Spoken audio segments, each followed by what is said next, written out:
오늘은 우리 예수님이 죄와 사망의 권세에서 이기시고 다시 사신 부활절입니다.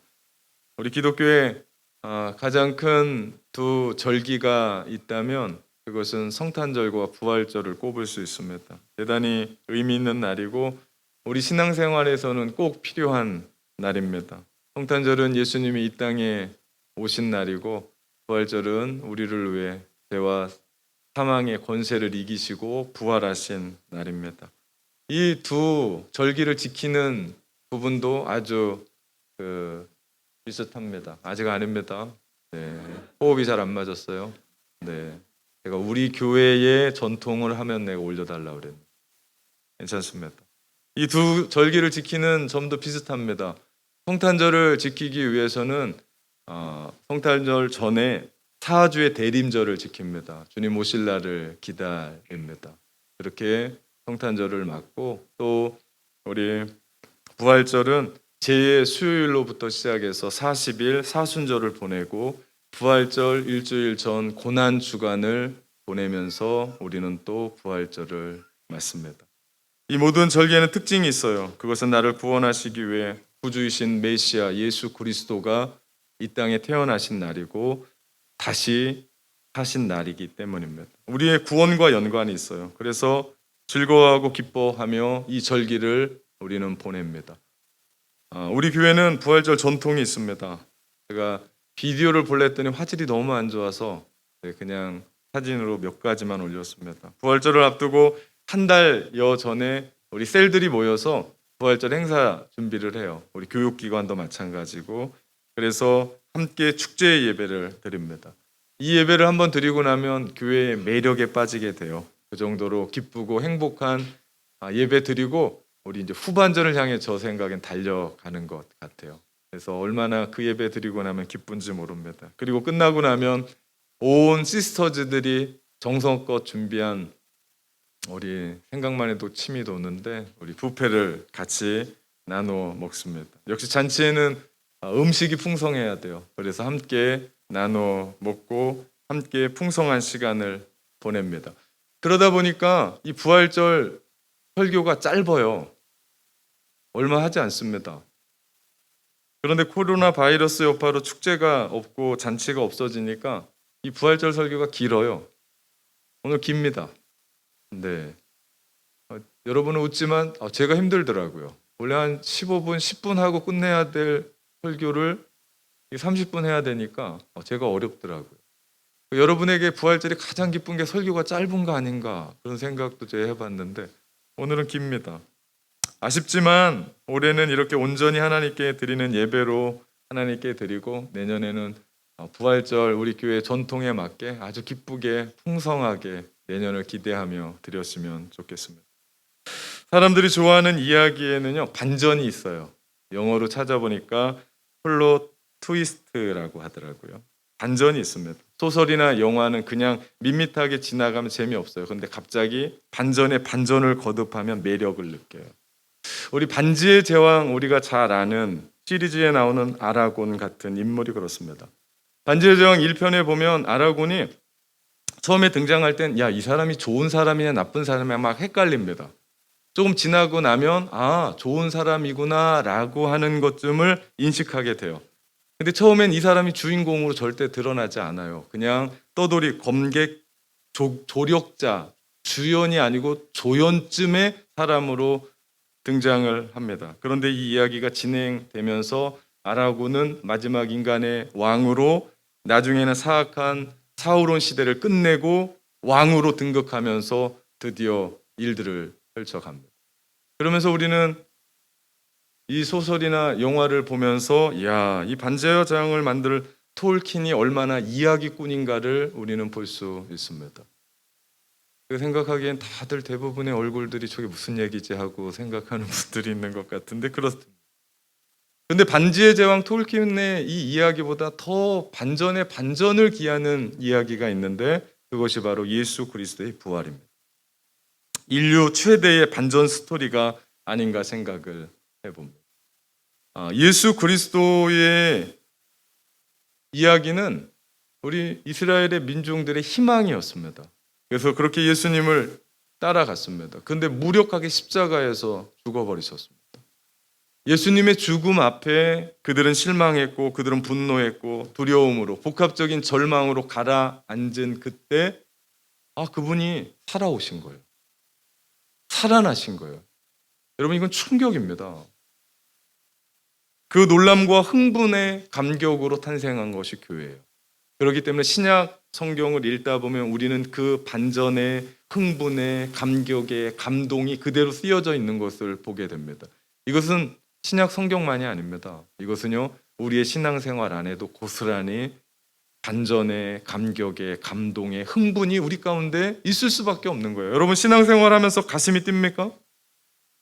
그래야 돼요. 그냥 밋밋해서는 안 돼요. 왜? 그것이 바로 예수님의 부활을 가슴에 품고 살아가는 사람들의 특징이죠. 사복음서 뒷부분에 보면 흥분과 경의로 마무리가 돼요. 특별히 마가복음 16장 8절에 보니까요. 예수님의 시신에 향을 바르러 갔던 여인들이 흰옷을 입은 한 청년이 예수님이 부활하셨다라고 하는 그 소식을 전해 듣고 할렐루야 주님이 부활하셨습니다 아멘 하고 달려가야 될 텐데 그들이 어떻게 해요? 너무 심히 떨며 무덤에서 도망하여 무서워서 어쩔 줄 모르고 있었다고 하고 마가복음이 끝나버려요. 그 다음부터는 여러분의 성경을 보면 가로로 연결되어 있는 것을 봐요. 사본마다 다르다는 얘기예요. 그렇게 끝나요.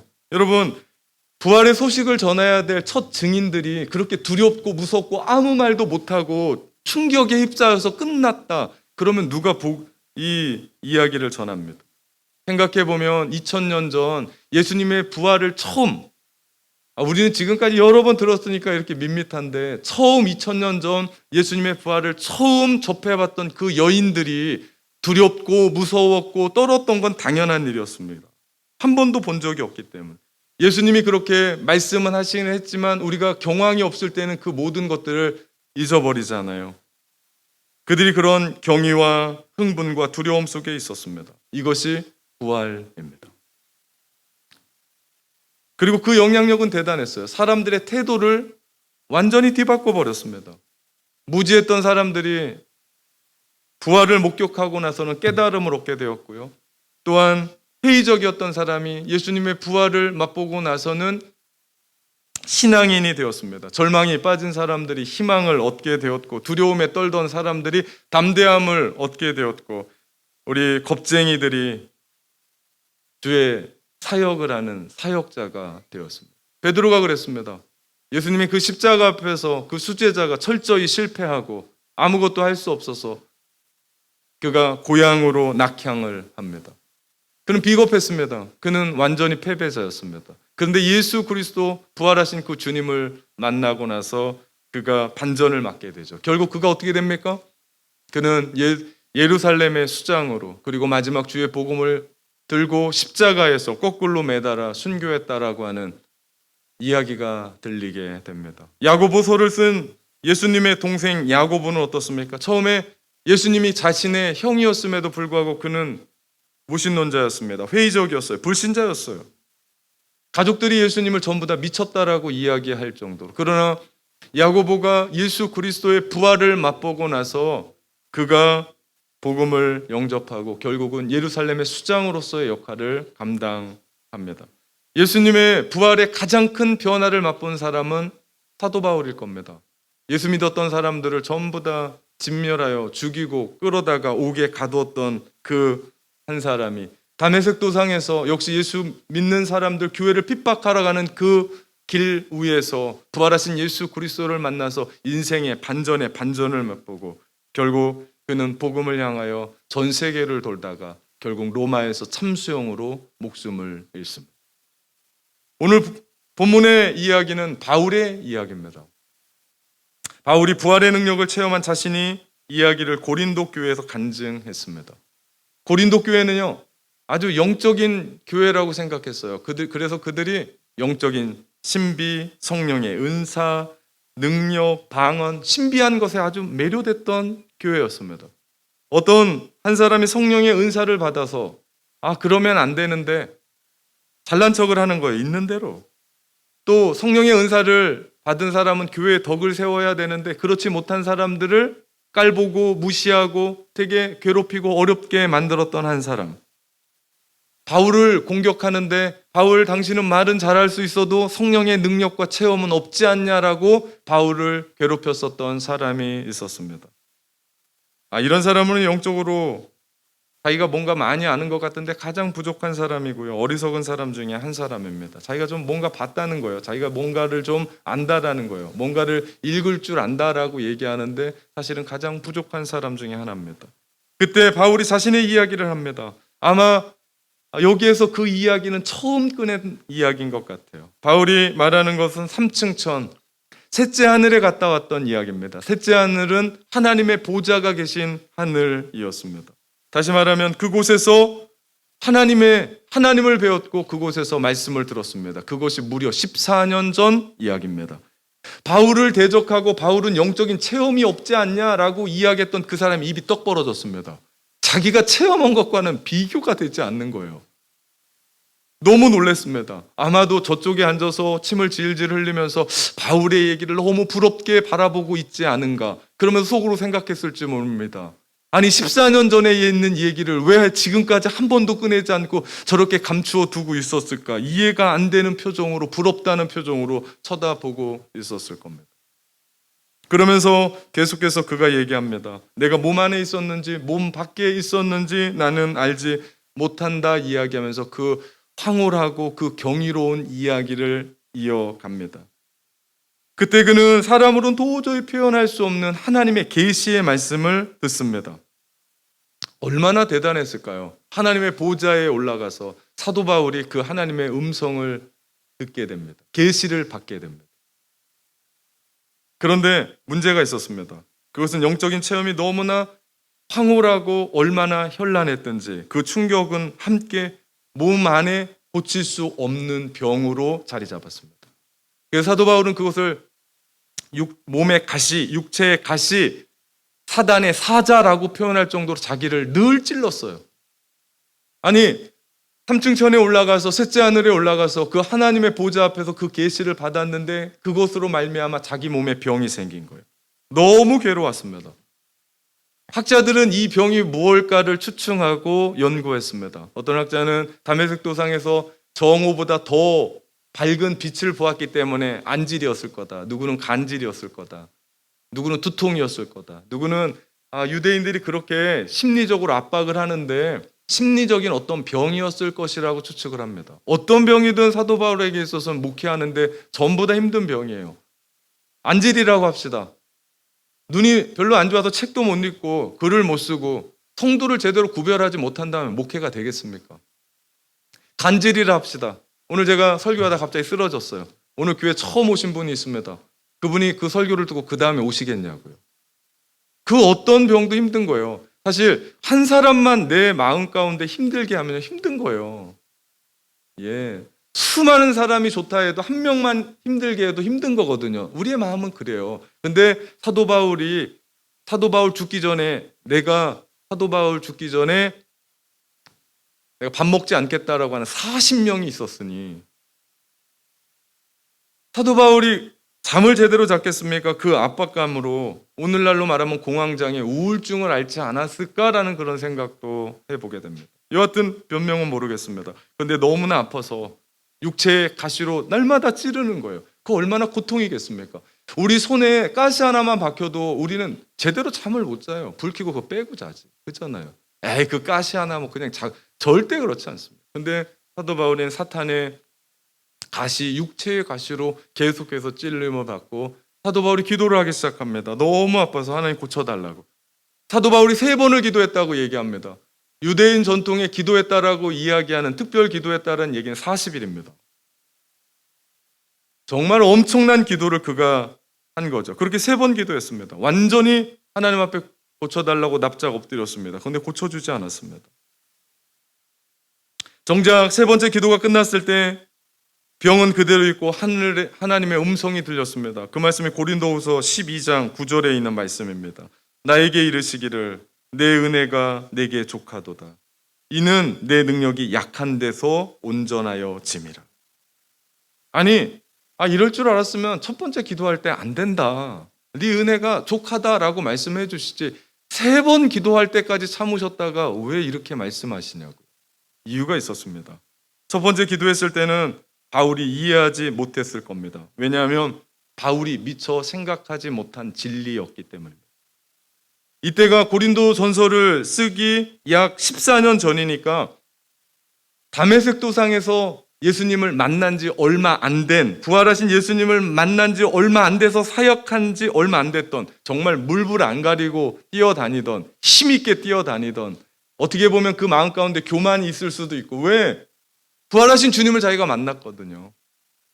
그리고 어떨 때 보면 예수님 볼 때 야, 과거는 아니다 라고 할 정도로 그가 뛰어다녔을 때였습니다. 그런데 바울이 이 특별한 계시를 체험하고 나서 지독한 힘든 견디지 못할 병에 걸린 겁니다. 기도해도 낫지 않고 기도해서 얻은 답은 하나님의 능력은 약한 데서 완성된다라고 하는 말씀이었습니다.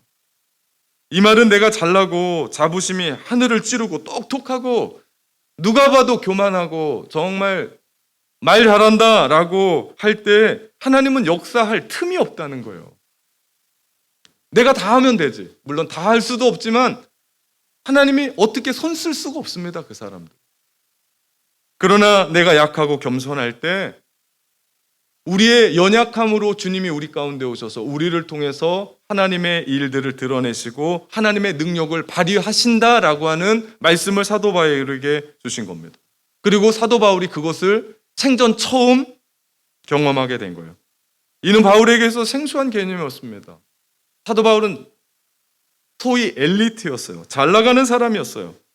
바울은 회심 전에 유대 종교 지도자를 꿈꿨던 젊은이였습니다. 그냥 꿈만 꾼 게 아니에요. 그는 그 길로 그냥 계속 나갔으면 유대의 바리새인, 아니 넘어서 사내들인 공유에 넘어서 그는 최고의 수장이 될 만한 인물이었습니다. 장래가 출중했습니다. 그는 베냐민 지파였습니다. 바리새인 중에 바리새인이었어요. 히브리인 중에 히브리인이었습니다. 율법으로는 바리새인이요 종교적인 열심으로는 교회를 핍박하던 자요.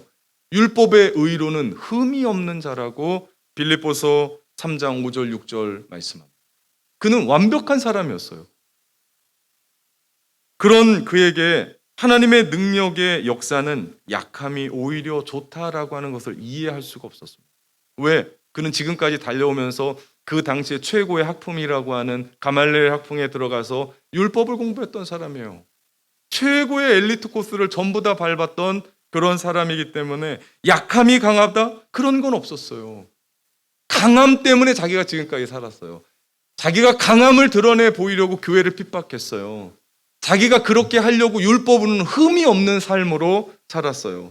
그리고 그 당시에 최고라고 이야기하는 로마 시민권을 가지고 그는 집안 배경도 빵빵했었던 사람이었습니다. 그러니 그가 약함이 오히려 좋다라고 하는 것을 경험할 수도 알 수도 없었던 그였는데 바울 자신이 셋째 하늘에 올라가서 하나님의 계시를 받고 나서 몸에 가시를 받고 나니까 너무 아픈 거예요. 이게 도대체 뭔지 모르겠는 거예요. 기도해도 낫지 않고 그러면서 그 가시로 말미암아 자신이 자랑할 것은 강함이 아니라 약함이라는 것을 알게 됩니다. 내가 약할 때 하나님께서 나에게 함께 하셔서 비로소 강함을 드러내신 것을 그는 알았기 때문입니다. 바울이 고백합니다. 9절 하반절입니다. 그러므로 도리어 크게 기뻐함으로 나의 여러 약한 것들에 대하여 자랑하리니 이는 그리스도의 능력으로 내게 머물게 하려 함이라. 내가 약할 때, 내가 부족할 때, 내가 흠이 있을 때, 내가 어떤 빈 것이 있을 때 비로소 그때 그리스도의 능력이 우리와 함께 머문다고요. 사도 바울이 이것을 경험을 한 겁니다. 주님의 능력이 내게 머물기 때문에 하나님은 약할 때 우리에게 강함 되시는 줄 믿습니다. 우리 이 찬양 같이 해봅시다.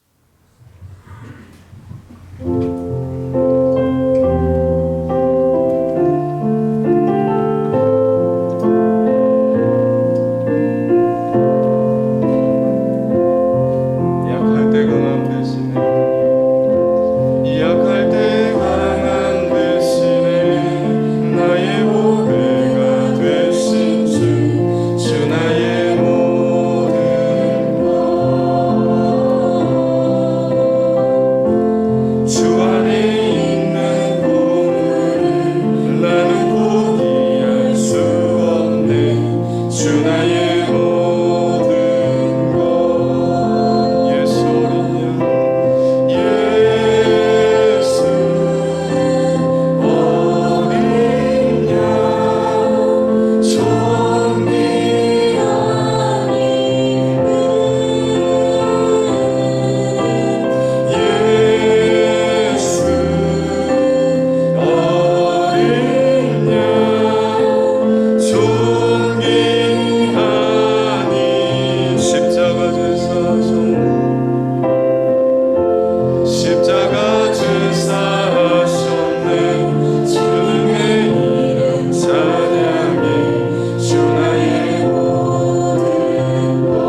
바울이 이것을 깨닫고 결국 그 약함, 자기 안에 있는 육체의 가시를 감사하고 자랑하고 있습니다. 그가 이렇게 말합니다. 10절에 그러므로 내가 그리스도를 위하여 약한 것들과 능욕과 궁핍과 박해와 공고를 기뻐하노니 이는 내가 약한 그때의 강함이라.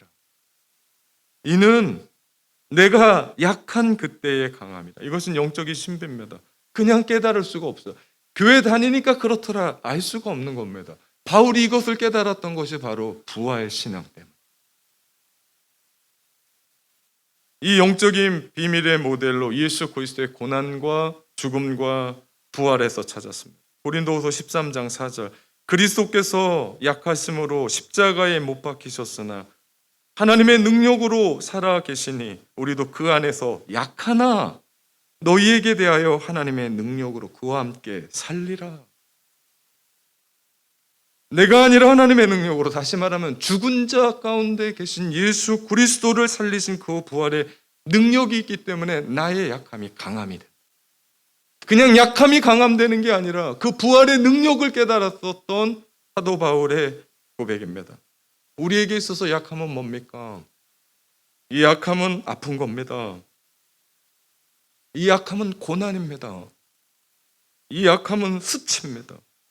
이 약함은 내가 해도 할 수 없는 어떤 것입니다. 이 약함은 내가 돈이 없는 겁니다. 이 약함은 눈물 나는 겁니다. 이 약함은 내가 내 힘으로 넘을 수 없는 인생의 벽일 수 있을지 모릅니다. 우리에게 한두 가지가 아닙니다. 나로 하여금 하나님께서 겸손케 하시려고 주셨던 그것. 누군가에게는 이것이 자식의 문제일 수 있고, 누군가에게는 이것이 남편과 아내일 수도 있고, 누군가에겐 이것이 나 자신의 문제일 수도 있고, 누군가에겐 이것이 나의 인생 속에서 일어나는 어떤 일일 수도 있습니다. 그러나 걱정하지 않아도 될 일은 우리가 하나님의 능력, 죽은 자 가운데서 예수를 다시 살리신 그 부활의 능력이 있기 때문에 나에게 있는 그 약함 자랑이고, 나에게 있는 그 약함 간증할 수 있습니다. 왜냐하면 하나님의 능력이 우리와 함께 계시기 때문입니다. 그래서 내가 약함을 드러내면 드러낼수록 내가 부족하고 연약하고 아무것도 할 수 없는 좌절 속에 있는 것이 아니라, 드러내면 드러낼수록 주 예수 그리스도를 살리신 하나님의 능력을 드러내는 통로가 된다고요. 그렇기 때문에 너무 강한 척 안 살아도 됩니다. 그렇기 때문에 너무 똑똑한 척 안 살아도 됩니다. 좀 부족하고 좀 빈 것 같고 조금 연약한 것 같아도 그것 때문에 우리를 통해서 예수 그리스도의 능력이 드러나니, 하나님의 능력이 드러나니 그것이 우리의 자랑 아니겠습니까? 이 삶이 오늘을 하나님의 나라로 살아가는 부활의 능력의 삶입니다. 그렇기 때문에 부활신앙으로 살아가는 사람들에게는요, 인생의 어떤 현상 때문에 두려워하지 않습니다. 코로나의 공포 때문에 두려워하지 않아요. 삶 속에 실패가 있고 좌절이 있고 시련이 있고 몽에 병이 있고 아파와도 두렵지 않습니다. 부활신앙으로 살아가는 사람들의 특징은 그 하나님의 능력을 믿기 때문에 하나님이 나를 일으켜 주실 거다, 하나님이 나를 승리케 하실 거다, 하나님이 이기게 하실 것이다 라고 하는 믿음을 가지고 서 나가고 결국 승리하게 되죠. 마귀는 몰랐습니다. 예수를 죽이면 끝나는 줄 알았습니다. 근데 그 예수님이 하나님의 능력으로 3일 만에 부활하신 거예요. 죄와 권세야, 죄와 죽음의 권세를 이기시고 그분이 다시 살아난 겁니다. 누가 알았겠습니까? 이것이 하나님의 능력입니다. 우리가 신앙 생활하고 하나님의 나라로 오늘을 살아간다고 했을 때 우리로 하여금 오늘을 승리케 하고 이기게 하는 것은 하나님의 능력, 예수를 죽은 자 가운데 살리신 하나님의 능력인 줄 믿습니다. 내 힘으로, 내 능력으로 신앙생활에 가는 것이 아니라 하나님의 능력으로 일어나는 겁니다. 이것이 신앙생활이에요. 그래야 기뻐요. 그래야 행복합니다. 이거 붙잡고 살아갈 때 우리는 부활절을 진정한 부활절로 맞을 수 있고, 그래서 우리는 그 부활절 예배에 축제하고 즐거워하는 겁니다. 이긴 자들의 모습이고 이긴 자들의 축복이죠. 우리에게 필요한 것은 예수님의 부활입니다. 우리에게 가장 중요한 것은 죽음이 지배하는 오늘날의 이 체계 속에, 이 가치 속에, 이 문화 속에, 그 속에서 역사하시는 하나님의 부활의 권능, 하나님 살아계십니다. 예수 그리스도 살아계십니다. 지금도 부활의 능력으로 우리와 함께 일하는 줄 믿습니다. 사랑하는 여러분, 이제부터 약함을 자랑하십시오. 무엇이 약한 것입니까? 그것이 바로 십자가입니다. 고린도전서 1장 25절에 보니까 하나님의 미련한 것이 사람보다 지혜 있고 하나님의 약한 것이 사람보다 강하니라. 하나님의 미련한 것, 하나님의 약한 것, 그것이 바로 십자가입니다. 예수 그리스도. 우리 고린도후서 13장 4절을 다시 보면 그리스도께서 약하심으로 십자가에 못 박히셨다고 이야기합니다. 우리는 이 십자가를 벤치마킹해야 됩니다. 그럴 때 부활의 능력이 나타납니다. 우리의 십자가의 원리를 따라 하나님의 약함을 선택할 때 부활의 승리를 체험할 수 있습니다. 이건 논리가 아니에요. 이건 신비입니다. 그렇기 때문에 신비는 그냥 그 속으로 들어가야 돼요. 얘기할 수가 없습니다. 이건 과학이 아니라 역설의 진리입니다. 과학은 공부하면 됩니다. 그러나 역설의 진리는 체험해야 돼요. 실천해야 됩니다. 행동해야 돼요. 맛보아야 합니다. 제 아내가 음식을 잘합니다. 오해는 하지 마십시오. 제 입맛에만 딱 맞습니다. 저는 뭐를 줘도 맛있게 먹습니다. 집에 김치가 떨어졌을 때 김치를 담궈요. 참 맛있게 담습니다. 그런 얘기 합니다. 도대체 당신은 못하는 게 뭐냐고. 설교가 너무 진지해서 이 장면에서 웃어야 되는데 아무도 안 웃는데 그렇게 칭찬을 해줍니다. 왜냐하면 그 사람이 그 살아왔었던 그 시간에 보면 그런 걸 배울 시간이 없었거든요. 그러면 그런 얘기합니다. 자기는 엄마가 김치 담글 때 항상 옆에서 고춧가루 갖다 주고 물 떠다 주고 소금 갖다 주고 보고 배우고 함께 뭐 그렇다 김치를 이렇게 담그는 거다 얘기하진 않았을 거예요. 그 옆에서 그냥 보고 있었을 뿐입니다. 그래서 김치를 잘 할 수 있다라고 얘기합니다. 저희 처제가 이 설교는 안 듣겠죠. 뭐 우리 교회 들어와서 들어오지는 않겠죠. 참 착한데 우리 처제는 밖으로만 나아가 돌아다니는 사람이기 때문에 아내보다 김치는 잘 못하리라고 생각을 합니다. 제가 왜 이렇게 아내를 자랑하느냐? 보는 게 중요하다는 겁니다. 경험하는 게 중요합니다. 함께 있는 게 중요합니다. 우리 교회 부활절 전통이라고 얘기했는데 왜 그렇게 하시는 줄 아십니까? 왜 그렇게 축제로 잔치로 그렇게 하는 줄 아십니까? 밥 못 먹어서 그러는 거 아닙니다. 놀지 못해서 그러는 거 아니에요. 주님 안에서 하나님의 능력을 찬양하고 그 부활의 기쁨을 맛보는 그런 부분에서 엄마 아빠가 그 앞에서 그렇게 뛰어노는 걸 아이들이 본 적이 없거든요. 집에서 그런 사람이 있으면 좀 이상한 사람이잖아요. 근데 교회에 와서 부활절이라고 엄마 아빠들이 그렇게 소리치고 뛰고 행복해하고 춤추고 그거 어디 가서 배우냐고요. 아, 부활절이 되면 그렇구나라는 것을 다음 세대들이 그걸 보게 되죠. 그렇게 될 때 그들이 가장 약할 때, 그들이 힘들 때, 눈물 날 때, 절망이 될 때, 죽고 싶을 때 그 주님의 능력 붙잡고 살아가는 거 아니겠습니까? 그들이 부활의 능력으로 삶을 이기게 되고 삶으로 보여주는 것만 남는다고 여러분 절대 배울 수가 없습니다. 무엇으로 그 아이들에게 부활을 보여주겠습니까? 그러나 우리가 그렇게 축제 예배 드리고 부활절에 그런 추억이 우리 가운데 있지, 행복함이 우리 안에 있지, 그런 마음으로 그들이 부활의 능력으로 살아갈 때 하나님이 그들의 인생의 문을 여시고 넘어질 때 일으키시고 쓰러질 때 그들을 세워주실지 않겠습니까? 무엇을 보느냐는 너무나 중요합니다. 무엇을 자꾸 바라보냐는 너무나 중요합니다. 그 프라이데이 성금요일 새벽 예배에 한 가족이 어린아이들을 다 데리고 나왔습니다. 제가 감동이었습니다. 그냥 온라인 줌으로 들어와서 예배 드려도 되는데 그 아이들 깨워서 데리고 왔습니다. 왜 그렇게까지 합니까? 자녀들에게 예수 그리스도가 어떻게 돌아가셨는지에 대한 생생한 모습을 보여주기 위한 아닙니까? 성금요일에 줌으로 참 많은 사람들이 성금요일 예배에 접속해서 십자가 설교를 들었습니다. 왜 그렇게 합니까? 왜 그 시간 그 아이들과 함께 손을 붙잡고 십자가에 달리신 예수 그리스도를 기억하며 기도합니까? 그 아이들에게 예수 그리스도의 부활을 100번 전해 보십시오. 이해하나? 그 부활에 대해서 깨닫나?